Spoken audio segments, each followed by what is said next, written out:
میں نے اپنی طرف سے کچھ نہیں کہا. میرا چیلنج ہے 1 کروڑ روپیہ نقد انعام دوں گا اگر کوئی بندہ میرا ایک حوالہ غلط ثابت کر دے.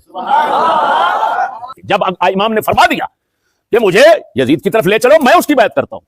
اب یہ نہیں جانے دے رہے، اس کا مطلب ہے جس چیز کو شرعاً جائز سمجھتے تھے اس کا آپ نے مطالبہ کر دیا، انہوں نے رد کر دیا، اور جو شرعاً ناجائز تھا امام سے اس کا مطالبہ کیا. اس ناجائز کام پر امام نے جان دینا صحیح سمجھا، لیکن یہ غلط بیعت لعنتی بیعت جائز نہ سمجھی. اسی بات پر امام علی مقام کو سید الشہداء کہا جاتا. دنیا کے لوگ بٹھا دو، بڑے بڑے بلا بٹھا دو، امام حسین کو سید الشہداء کہتے ہیں. کیوں کہتے ہیں؟ سید الشہداء پر دلیل پیش کر دیں، ثابت کر دیں سید الشہداء کیسے بنتے ہیں. میں بتاتا ہوں. الحمدللہ ابن زیاد نے غلط مطالبہ کیا، خلاف شرع مطالبہ کیا، امام حسین نے اس کو رد کر دیا، اس نے اس جزا میں امام پاک کو شہید کر دیا. تو اس وجہ سے پاک رسول کے فرمان کے مطابق امام عالی مقام سید الشہداء ہے. یقیناً ہے، یقیناً ہے. اس کے علاوہ جو کچھ ہے سب کہانی ہے. بسم اللہ الرحمن الرحیم. سامعین السلام علیکم ورحمۃ اللہ. اس وقت کا مسئلہ یزید کے حوالے سے آخری موضوع ہے امام عالی مقام کا کربلا میں یزید کو امیر المومنین فرمانا اور بیعت کرنے کا فرمانا. شیعہ مجتہدین علماء کی کتابوں سے 2 صدی سے 14ویں صدی تک آپ کو شیعہ علماء اکابرین شیعہ کی کتابوں سے مخصوص اصل عبارت یہ دکھائی جا رہی ہے، تو وہ آپ مشاہدے میں کریں گے. میں 2 صدی سے شروع کروں گا، کتابوں کے نام بتاتا چلوں گا، اور جو مشترکہ اتفاقی عبارت ہے، جس عبارت میں یہ الفاظ موجود ہیں امیر المومنین یزید، جس میں امیر المومنین فرمانا آ گیا. دوسرا بیعت کرنے کا فرمانا، اس کے لفظ ہوں گے فَيَضَعُ يَدَهُ فِي يَدِهِ.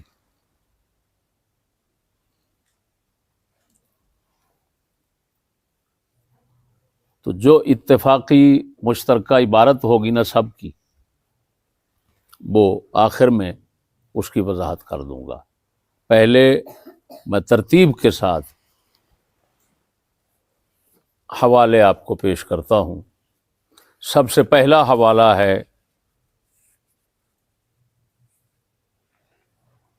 ابو مخنف لوط بن یحییٰ غامدی کا. یہ 2 صدی کا بندہ ہے، 170 میں اس کی وفات ہے. کربلا شریف کے قصے پر کتاب اس نے بنائی ہے، سب سے پہلے کتاب ابو مخنف نے بنائی ہے. اس موضوع پر سب سے پہلی کتاب ابو مخنف شیعہ کی ہے. سنی کسی کی کتاب اس صدی میں نہیں لکھی گئی. بعد والوں نے، سنیوں میں سے بعد والوں نے لکھا ہے. ہاں، بغیر مستقل کتاب کی صورت کے محض ایک روایت کے طور پر قصہ کربلا کچھ، یعنی بغیر زیادہ تفصیلات اور وضاحت کے، اجمال کے ساتھ،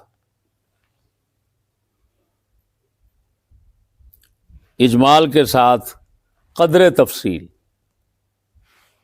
وہ اہل سنت و جماعت کے پاس ملتا ہے. اس وقت میرا مقصد صرف شیعہ کتب سے ثابت کرنا ہے بس.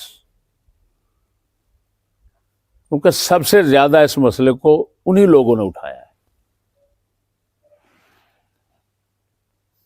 20 حوالے دوسری صدی سے لے کر 14ویں تک 20 حوالے شیعہ مذہب کی ان کتابوں کے پیش کروں گا جن پر روئے زمین کے شیعہ متفق ہیں.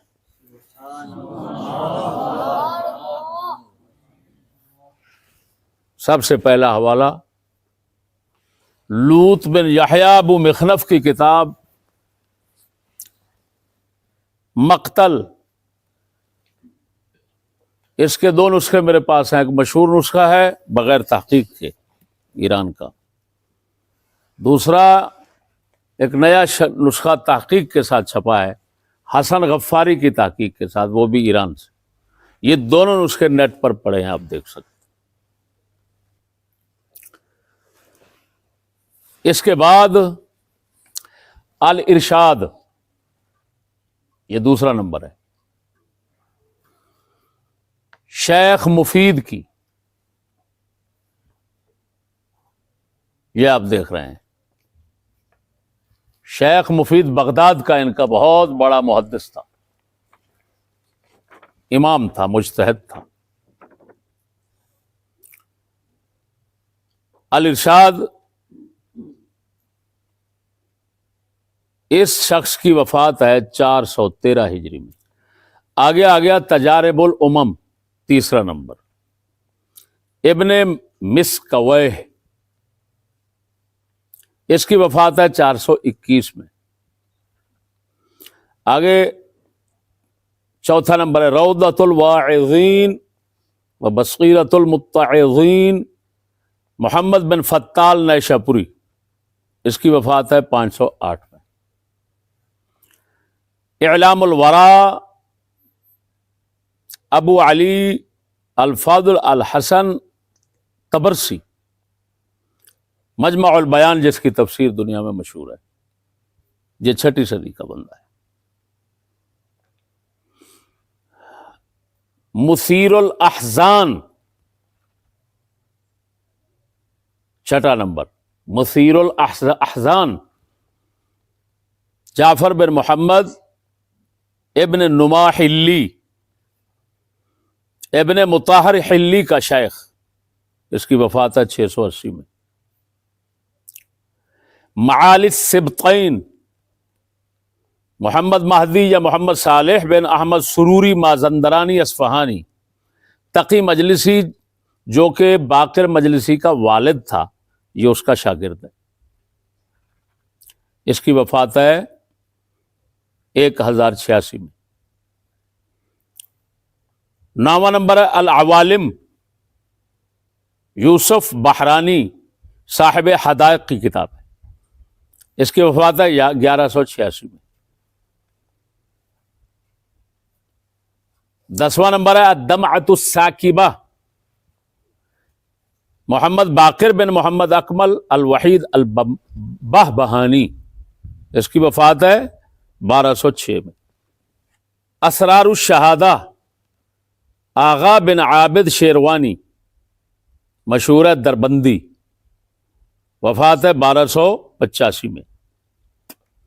عبرات المصطفین فی مقتل الحسین، محمد باقر محمودی کی، وفات ہے 1327 میں.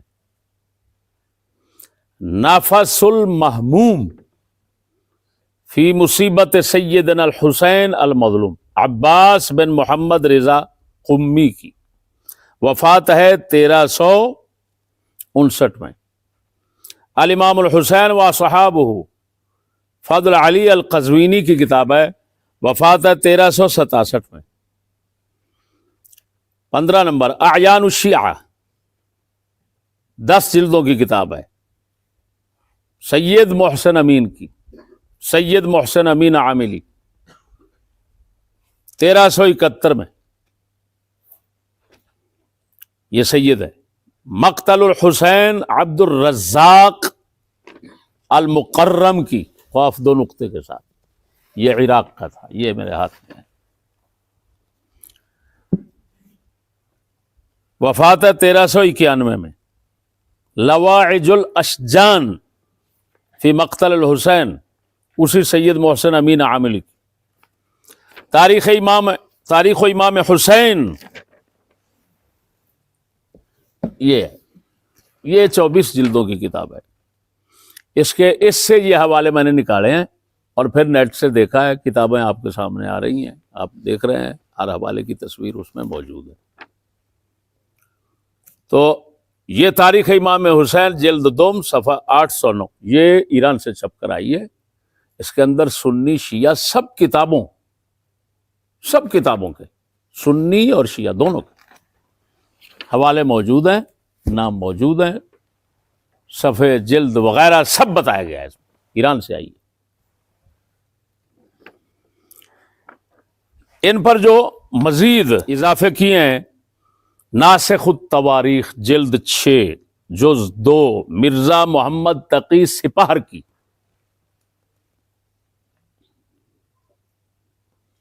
منتہی الاعمال شیخ عباس قمی کی،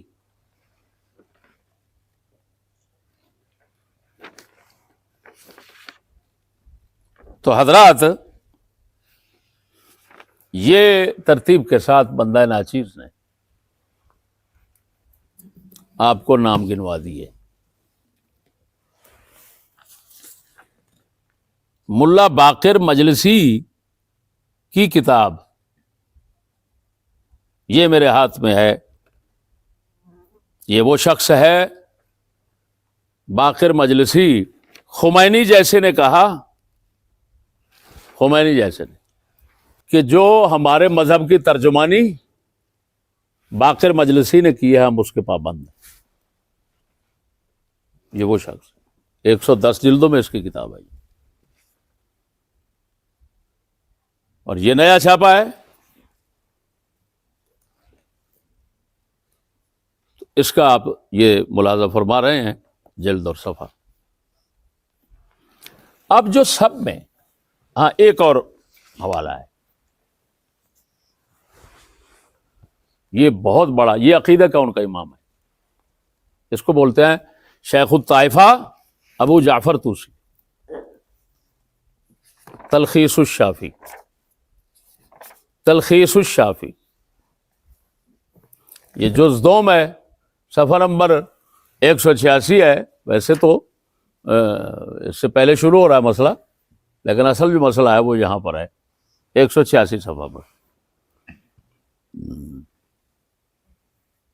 اب جو سب کی عبارت ہے نا، جو سارے نقل کر رہے ہیں اتفاق کے ساتھ، وہ عبارت پڑھتا ہوں عربی، اور اس کا انشاءاللہ سادہ مطلب آپ کو سمجھا دیتا ہوں. جس سے میں پڑھنے لگا ہوں، ایک تو الارشاد ہے، اس کی پڑھوں گا، یہ عربی ہوگی. دوسری منتہی الاعمال ہے عباس قمی کی، یہ ان کا ثقۃ المحدثین بنتا ہے، بہت پرانا بنتا ہے. اس میں ہوگی فارسی، تو فارسیوں کے لیے فارسی پڑھ دوں گا، عربیوں کے لیے عربی پڑھ دوں گا، اور اردو خانوں کے لیے سادہ الفاظ میں انشاءاللہ اس کا مطلب سمجھا دوں گا. عبارت یہ ہے، جو عبارت پیش کرنے لگا ہوں، جس کا مطلب، جس کو پڑھنا ہے میں نے، اس کا پس منظر یہ ہے جو پیچھے لکھا ہوا ہے کہ امام عالی مقام جب کربلا شریف میں پہنچتے ہیں، ابن زیاد کی فوجیں آتی ہیں، عمر بن ابن سعد جس کو مشہور، عمر بن سعد کی آخری شب کو، آخری رات کو امام عالی مقام کے ساتھ ملاقات ہوتی ہے. امام عالی مقام کے دعوت دینے پر امام صاحب پیغام بھیجتے ہیں کہ میں بیٹھنا چاہتا ہوں آپ کے ساتھ، اگر وقت دیں. تو ٹھیک ہے، وہ دونوں حضرات بیٹھ گئے. بیٹھ کر جو کچھ ان کے درمیان طے ہوا وہ ابھی آپ کو سنانا چاہتا ہوں. ابن عمر بن سعد نے جو امام عالی مقام نے فرمایا، جو دونوں کے درمیان معاہدہ ہوا، بات چیت ہوئی، وہ لکھا عمر ابن سعد نے اور ابن زیاد کو بھیج دیا. وہ کیا لکھا ہے؟ وہ یہ ہے: اما بعد، یہ خط کی عبارت پیش کر رہا ہوں. اما بعد فإن اللہ قد اطفأ النائرة وجمع الكلمة وأصلح أمر الأمة. هذا حسين قد أعطاني عهدا أن يرجع إلى المكان الذي أتى منه أو أن يسير إلى ثغر من الثغور فيكون رجلا من المسلمين له ما لهم وعليه ما عليهم، أو أن يأتي أمير المؤمنين يزيد فيضع يده في يده فيرى فيما بينه وبينه رأيه وفي هذا لكم رضا وللأمة الصلاح. یہ خط جب ابن زیاد کو پہنچتا ہے، وہ پڑھتا ہے، وہ جو کہتا ہے پھر حکم جاری کرتا ہے ابن سعد کے نام، وہ آپ کو سناتا ہوں. فلما قرأ عبید اللہ الکتاب قال هذا كتاب ناصح مشفق على قومه. فقام إليه شمر بن ذي الجوشن فقال تقبل هذا منه وقد نزل بأرضك وإلى جنبك والله لئن رحل من بلادك ولم يضع يده في يدك ليكونن أولى بالقوة ولتكونن أولى بالضعف والعجز فلا تعطه هذه المنزلة فإنها من الوهن ولكن لينزل على حكمك هو وأصحابه فإن عاقبت فأنت أولى بالعقوبة وإن عفوت كان ذلك لك. قال له ابن زياد نعم ما رأيت الرأي رأيك.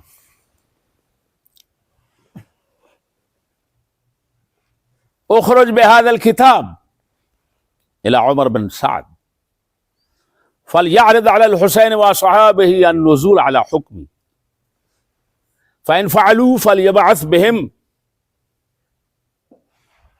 إلي سلما وإنهم أبوا فليقاتلهم فإن فعل فاسمع له وأطعه وإن أبى أن يقاتلهم فأنت أمير الجيش واضرب عنقه وبعث إلي برأسي.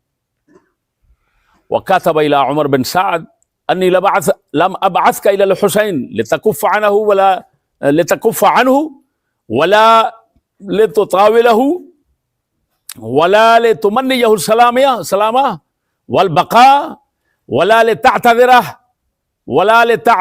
له ولا لتكون له عندي شافعا. انظر فإن نزل حسين وأصحابه على حكمي واستسلموا فبعث بهم إلي سلما وإن أبوا فازحف إليهم حتى تقتلهم وتمثل بهم فإنهم لذلك مستحقون إلى آخر وقت.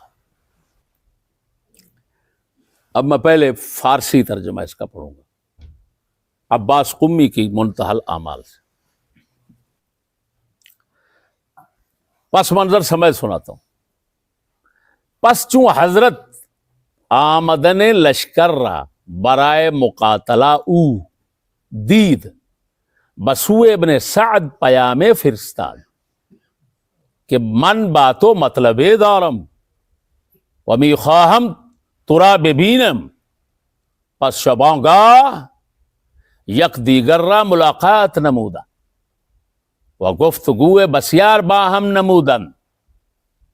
پس عمر بسوء لشکر خیش برگشت و نامہ با عبید اللہ زیاد نوشت: اے امیر، خداوند آتش بر افروختہ نزاع مارا با حسین خاموش کرد و امر امت را اصلاح فرمود. اینک حسین با من عہد کردہ کہ برگردد بسوء مکانے کے آمدہ یا برود در یکی از سرحدات منزل کند و حکم او مثل یکی از سایر مسلمانان باشد در خیر و شر، یا کہ برود در نزد امیر یزید دست خود را در دست او نهد تا او هرچه خواهد بکند و البته در این مطلب رضایت تو و صلاحیت امت است. بالجمله چون نامه با عبید الله رسید و خواند، گفت این نامه شخص ناصح مهربان است با قوم خود و باید قبول کرد. شمر ملعون برخاست و گفت: ای امیر، آیا این مطلب را از حسین قبول میکنی؟ بخدا سوگند کہ اگر او خود را به دست تو ندهد و در پی کار خود رود، امر او قوت خواهد گرفت و تو را ضعف رو خواهد گرفت. اگر خلاف کند، دفع او را دیگر نتوانی کرد. لیکن الحال به چنگ تو گرفتار است. وانچه رایت در باب او قرار گیرد، از پیش می رود. پس امر کن که در مقام اطاعت و حکم تو برآید. پس آنچه خواهی از عقوبت یا عفو در حق او و صحابش به عمل آور. ابن زیاد حرف او را پسندید و گفت: نامه می نویسم در این باب با عمر بن سعد و با تو آن را روانه می کنم و باید ابن سعد آن را بر حسین و صحابش عرض نماید. اگر قبول اطاعت من نمودند، ایشان را سالما بنزد من بفرستاد و اگر نه، به ایشا کارزار کند و اگر پسر سعد از کارزار به حسین ابا نماید، تو امیر لشکر می باش و گردن عمر را بزن و سرش را برای من روانه کن. یہ فارسی ہے. اردو کیا ہے؟ اردو یہ ہے کہ ابن سعد نے خط لکھا کہ اللہ پاک نے آگ بجھا دی. جو حسین کے ساتھ جھگڑے کی آگ تھی وہ بجھ گئی. یہ حسین ہے، انہوں نے میرے ساتھ عہد کر لیا کہ یا تو میں جہاں سے آیا ہوں ادھر چلا جاتا ہوں اور یا میں سرحد کی طرف چلا جاتا ہوں مسلمانوں کی. وہاں پر جو مسلمانوں کی فوج یزید کی امارت میں، خلافت میں وہاں کام کر رہی ہے، جو ان کے حقوق ہوں گے وہ میرے حقوق ہوں گے، جو ان کے فرائض ہیں خلیفہ کی طرف سے وہی میرے اوپر فرائض ہوں گے، میں قبول کروں گا. یا پھر مجھے امیر المومنین یزید کی طرف لے چلو، میں ہاتھ پر ہاتھ رکھ دیتا ہوں، بیعت کر دیتا ہوں. یہ تین باتیں حسین نے کی ہیں. اس میں تمہارے لیے اے ابن زیاد، عمر بن سعد نے لکھا، تمہارے لیے خوشنودی ہے اور امت کی اس میں بہتری ہے. عبید اللہ بن زیاد نے کتاب پڑھی، یعنی خط پڑھا، کہنے لگا یہ تو کسی نصیحت والے مہربان امت پر جو ہے نا، اس بندے کا یہ خط ہے. اتنا اس نے کہا، شمر اٹھ کر کھڑا ہو گیا. اب یہ سبب بننے لگا امام کی شہادت کا اور ابن زیاد کے اس ظلم کا، اور حقیقت آپ کے سامنے آنے لگی ہے.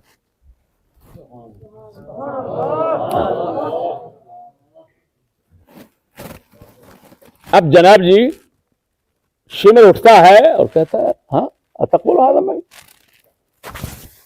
حسین سے یہ قبول کر رہا ہے، تو یہ تین باتیں دے رہا ہے حسین سے، یہ تین ان میں سے کوئی بات تو قبول کرنا چاہتا ہے.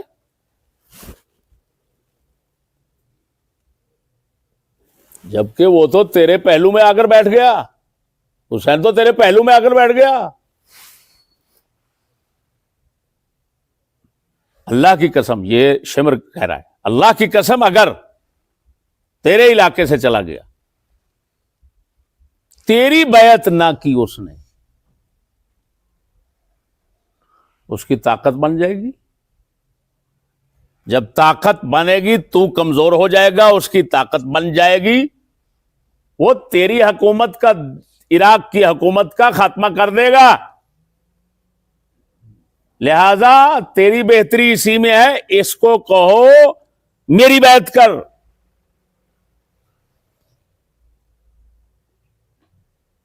اگر تیری بیعت کر لے تو اس کو سزا دے، تیری مرضی، معاف کرے، تیری مرضی.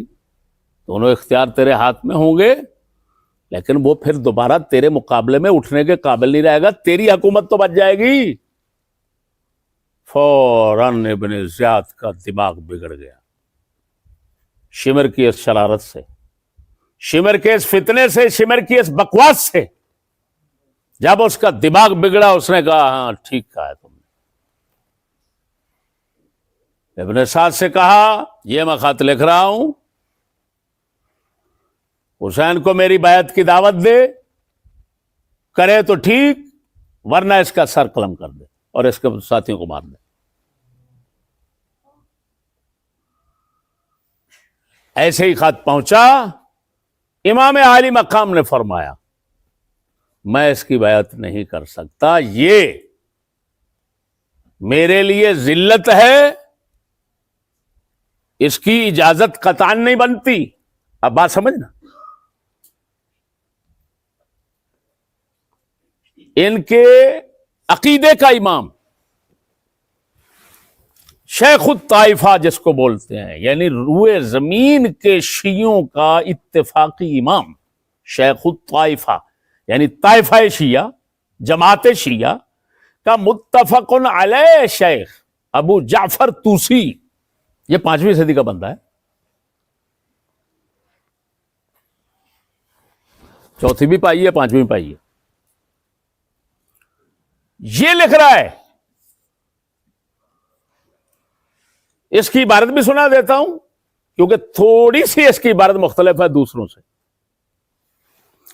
یہاں پر یہ لکھا ہوا ہے وقد روی انہ علیہ السلام قال لعمر بن سعد اختاروا مني اما الرجوع الى المكان الذي اقبلت منه او ان اضع يدي على يد يزيد فهو ابن عمي يرى في رايه واما ان تسيروا بي الى ثغر من ثغور المسلمين فاكون رجلا من اهله لي ما له وعلى علي ما عليه وان عمر كاتب الى عبيد الله بن زياد بما سر فابى عليه وكاتب بالمناجزه. اب بات سمجھنا، یہاں پر یہ لفظ ہے، امام حسین نے 3 باتیں جو پیش کی، وہاں یہاں پر امیر المومنین کا لفظ نہیں ہے، یہاں پر ایک عجیب لفظ ہے. ادھر لفظ ہے اضع یدی علی ید یزید، میں یزید کی بیعت کرتا ہوں، اس کے ہاتھ پہ ہاتھ رکھتا ہوں. فہو ابن عمی، وہ میرے چچا کا بیٹا ہے. امام حسین فرما رہے ہیں یزید کون ہے؟ افسوس ہے ان لوگوں پر جو حسین کے چچا کو بھونکتے ہیں، جن کو حسین اپنی زبان سے چچا کہہ رہے ہیں. وہ کون ہے؟ حضرت معاویہ ہیں، کیونکہ رشتے میں چچا لگتے ہیں ان کے، واقعتاً چچا لگتے ہیں رشتے میں. تو وہ کہہ رہے ہیں امام حسین ہوا ابن عمی، وہ میرے چچا کا بیٹا ہے. یرا فی یرایا، میرے متعلق جو رائے قائم کرے گا اچھی رائے ہوگی. کیا بات. اب یہ آگے خود لکھتا ہے اللہ اکبر کبیرہ. فلما را، یہ شیخ الطائفہ ابو جعفر طوسی لکھ رہا ہے، اس کی عبارت پڑھ رہا ہوں. فلما را علیہ السلام، جب امام حسین علیہ السلام نے یہ دیکھا قوم کا اقدام، یعنی کیا مطلب کہ وہ تو یہ باتیں نہیں مان رہے، وہ تو اور بات کر رہے ہیں کہ ابن زیاد کی بیعت کر رہا ہوں۔ اب آپ نے عالمہ جان لیا انہو ان داخلہ تحت حکم ابن زیاد، اگر ابن زیاد کی بیعت کرتے ہیں، اس کی بیعت سے اس کی محکومیت کرتے ہیں، اس کے حکم کے پابند بنتے ہیں، جو مرضی کرے، تو تعجل الذل والعار، ذلت اور عار، شرمندگی بہت جلد ہو جائے گی میری۔ وآل امرہ من بعد الی القتل، میں اس کی بیعت بھی کر لوں گا پھر بھی یہ مجھے قتل کر دے گا۔ التجا الی المحاربہ والمدافع عن نفسہ۔ تو امام حسین نے، اب یہ خود میں آپ کو سمجھاتا ہوں کہ امام حسین پاک کا اس بات پہ اڑنا یہ ضرور بنتا تھا ان کی شان کے بالکل مطابق بنتا تھا۔ کیوں؟ خلیفہ تھا یزید، اس کی اجازت اذن کے بغیر اس نائب کا امام حسین جیسے عظیم شخصیت مبارکہ کو اپنا پابند بنانا، اس کی شرع اجازت نہیں دیتی تھی، اس کی شرع اجازت نہیں دیتی تھی۔ جب امام نے فرما دیا کہ مجھے یزید کی طرف لے چلو، میں اس کی بیعت کرتا ہوں، اب یہ نہیں جانے دے رہے، اس کا مطلب ہے جس چیز کو شرعاً جائز سمجھتے تھے اس کا آپ نے مطالبہ کر دیا، انہوں نے رد کر دیا، اور جو شرعاً ناجائز تھا امام سے اس کا مطالبہ کیا۔ اس ناجائز کام پر امام نے جان دینا صحیح سمجھا، لیکن یہ غلط بیعت، لعنتی بیعت جائز نہ سمجھی۔ اسی بات پر امام علی مقام کو سید الشہداء کہا جاتا ہے۔ دنیا کے لوگ بٹھا دو، بڑے بڑے ملا بٹھا دو، امام حسین کو سید الشہداء کہتے ہیں۔ کیوں کہتے ہیں؟ سید الشہداء پر دلیل پیش کر دیں، ثابت کر دیں سید الشہداء کیسے بنتے ہیں۔ میں بتاتا ہوں۔ الحمدللہ رسول اکرم صلی اللہ علیہ وسلم نے فرمایا سید الشہداء عمی حمزہ، میرا چچا حمزہ سید الشہداء ہے۔ پھر فرمایا وہ شخص جو کسی حاکم کو، ظالم کو حق کہے منہ پر اور وہ اس کو قتل کر دے، وہ سید الشہداء ہے۔ ابن زیاد نے غلط مطالبہ کیا، خلاف شرع مطالبہ کیا، امام حسین نے اس کو رد کر دیا، اس نے اس جزا میں امام پاک کو شہید کر دیا۔ تو اس وجہ سے پاک رسول کے فرمان کے مطابق امام عالی مقام سید الشہداء ہے، یقیناً ہے، اس کے علاوہ جو کچھ ہے سب کہانی ہے۔ میں نے اپنی طرف سے کچھ نہیں کہا، میرا چیلنج ہے 1 کروڑ روپیہ نقد انعام دوں گا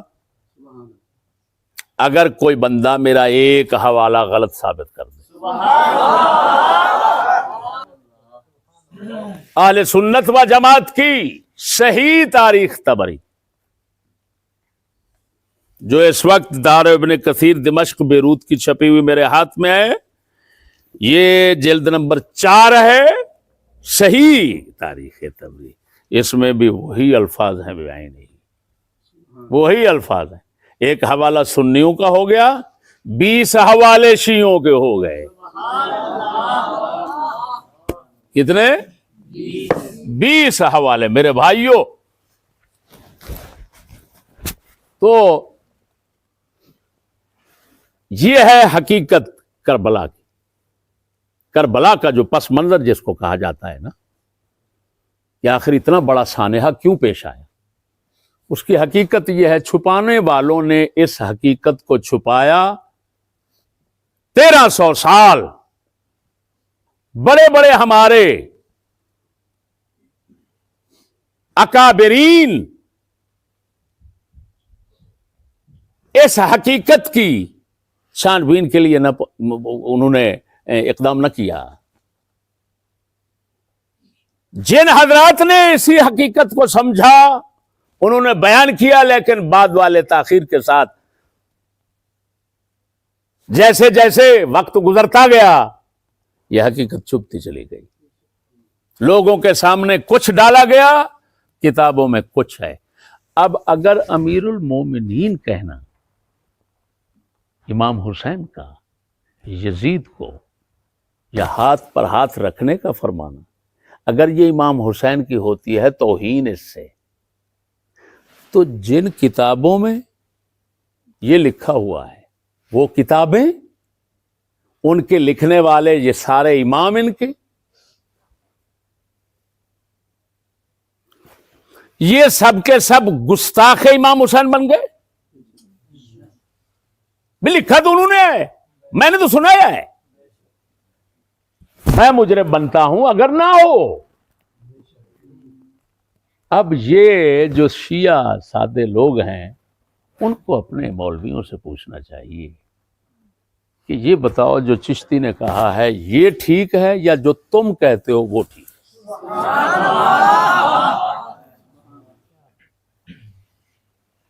یہاں پر آخری بات بہت ضروری سمجھتا ہوں.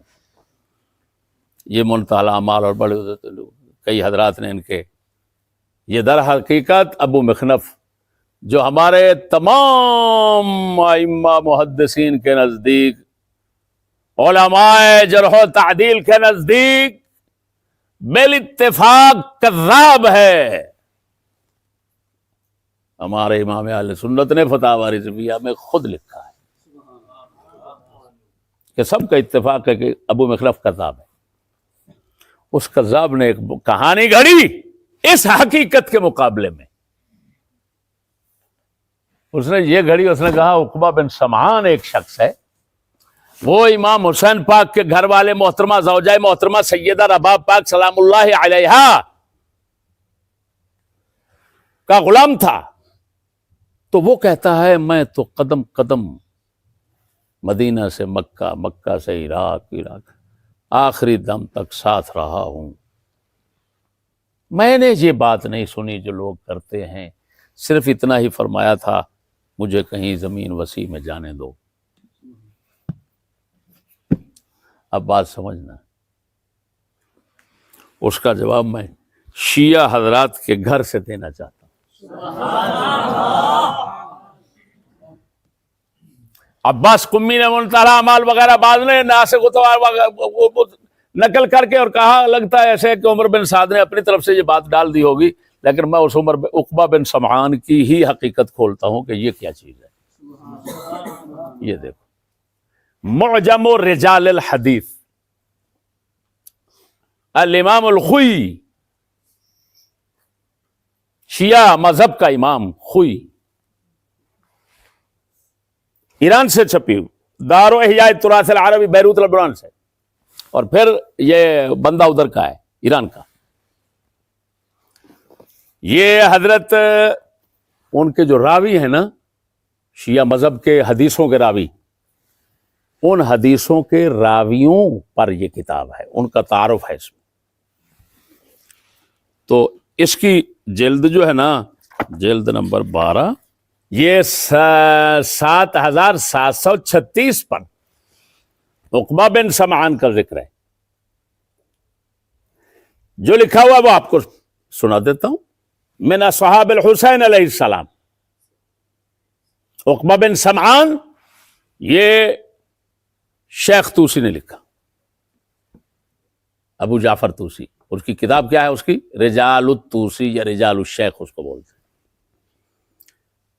رجال الشیخ میں اصحاب حسین یعنی امام حسین کے ساتھیوں سے اس کو شمار کیا. اب اگلا جو جملہ ہے اس پر ذرا غور کرنا. وَاسْتُشْهِدَ بَيْنَ یدی الحسین علیہ السلام، یہ شخص عقبہ بن سمعان امام حسین کے سامنے شہید ہو گیا، اور یہ منتہی الاعمال وغیرہ وغیرہ میں لکھا ہوا ہے. وَوَقَعَ التَّسْلِيمُ عَلَيْهِ فِي زِيَارَةِ الرَّجَبِيَّةِ. اب بات سمجھنا، عقبہ بن سمعان کہاں شہید ہو گیا؟ یہ ان کے مذہب کا سب سے بڑا ٹھیکیدار، وکیل، زعیم شیخ الطائفہ جس کو کہتے ہیں وہ کہہ رہا ہے کہاں شہید ہو گیا؟ امام حسین پاک کے سامنے شہید ہو گیا. واستشہد بین یدی الحسین، حسین پاک کے سامنے. اب بتانا، حسین پاک کے سامنے جب شہید ہو گیا تو بعد میں کسی راوی کو کیسے بتا دیا کہ میں سارا رستہ ساتھ رہا ہوں؟ یہ بات امام حسین نے نہیں کہی، یہ بات اس نے کہاں بتائی؟ مرنے کے بعد کس کو بتائی؟ شہید تو ہو گیا امام حسین کے سامنے. وعن بعض المؤرخین من العام، عام مؤرخین، وہ خاص تھا نا کیونکہ وہ تو امام ہے، شیخ الطائفہ تو امام ہے، اس نے تو کہہ دیا کہاں مرا؟ امام حسین کے سامنے مر گیا.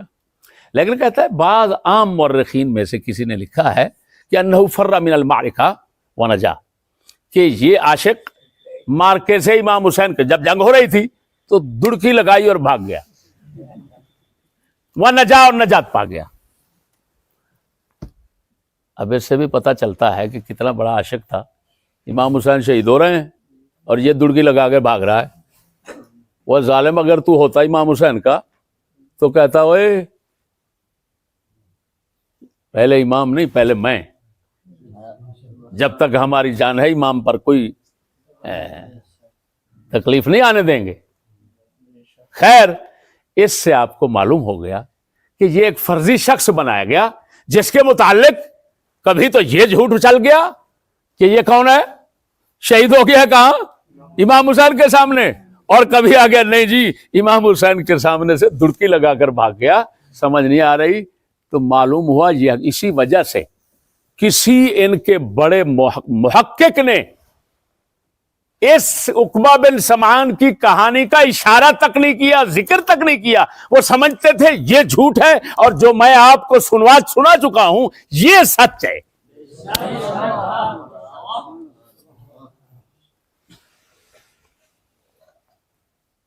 میرا چیلنج ہے اگر کوئی اس کا جواب دے دے تو بندہ ناچیز رجوع کرے گا، معافی مانگے گا کہ مجھ سے غلطی ہو گئی. اگر جواب نہ بن سکے تو کم از کم اتنا ضرور کرو، خدا سے نہیں ڈرنا تو امام حسین سے تو ڈر جاؤ. ایسی پاک ہستیوں کی جو صحیح اور سچی باتیں ہیں ان کو چھپا کر جھوٹیوں کو بنا بنا کر لوگوں کے سامنے ڈالنا اور پیسہ کمانا، یہ کسی حسینی کا کام ممکن ہی نہیں ہے، کسی حسینی کا کام نہیں ہے. خلاصہ حقیقت یہ نکلی کہ امام حسین پاک اور کربلا کا ذمہ دار ابن زیاد اور ابن سعد ہیں، یزید نہیں. اس پر شیعہ سنی جو محققین لوگ ہیں وہ سب متفق ہیں. باقی ہواؤں میں باتیں اچھالنے والے ڈالنے والے سمجھ نہیں آ رہی ان کا کیا نام، ان کا کیا تذکرہ کرے. اور اس سے پتہ چل گیا ہے یزید پر جو زمانے میں لعنت ڈلوائی ہے اب ان کا کیا بنے گا. کہ مجرم تو کوئی تھا، بنا کس کو دیا، کیوں دیا؟ کہ اس کی آڑ میں صحابہ کرام پر زبان کھولنے کا موقع ملتا ہے. جو اگر یہ دین غلط ہاتھوں میں چلا گیا تھا تو یزید کے ہاتھوں تک یہ دین کیسے پہنچا؟ اس کا مطلب ہے کہ یزید کے ہاتھوں تک یہ دین پہنچایا گیا. یزید کے ہاتھوں میں دین کس نے پہنچایا تھا؟ یزید کو خلافت کے لیے سلیکٹ اس کے باپ معاویہ نے کیا تھا. معاویہ ابو سفیان کا بیٹا تھا. اب بات اور پیچھے چلی گئی. اب ہم پوچھنا چاہیں گے اس کا مطلب یزید مرضی سے تخت میں نہیں بیٹھا، اسے اس کے باپ نے بٹھایا تھا. اب بتاؤ اسے اس کے باپ کو دمشق میں کس نے بھیجا تھا؟ اس کے باپ کو دمشق کا حاکم کس نے بنایا تھا؟ اس کے باپ پر یہ کرم نوازی کس نے کی تھی؟ تو کہتے ہیں تیسرے خلافت کے دور میں یزید کو پورا دمشق دے دیا گیا تھا. دوسرے خلیفہ نے اس کے نام پہ خط لکھ دیا تھا. اس کا مطلب ہے کہ اسے تیسرے خلیفہ نے بٹھایا تھا. اب بتاؤ تیسرے خلیفہ کا فیصلہ کس کمیٹی نے کیا تھا؟ کہ شورا کمیٹی نے کیا تھا. وہ کمیٹی کس نے بنائی تھی؟ وہ دوسرے نے بنائی تھی. وہ دوسرے کو کس نے بٹھایا تھا؟ وہ پہلے نے بٹھایا تھا. اس کا مطلب صرف یزید ہی مجرم نہیں تھا جس نے وہ تلوار جو ساری زندگی کفر کے خلاف چلی تھی 25 سال نیام میں کیوں رہی؟ اتنا بڑا جنگجو اور اتنا بڑا بہادر مدینے میں ہو اور خالد بن ولید جیسا ڈاکو لشکر اسلامی کی سرداری کرے، اتنا بڑا فاتح اسلام مدینے میں ہو،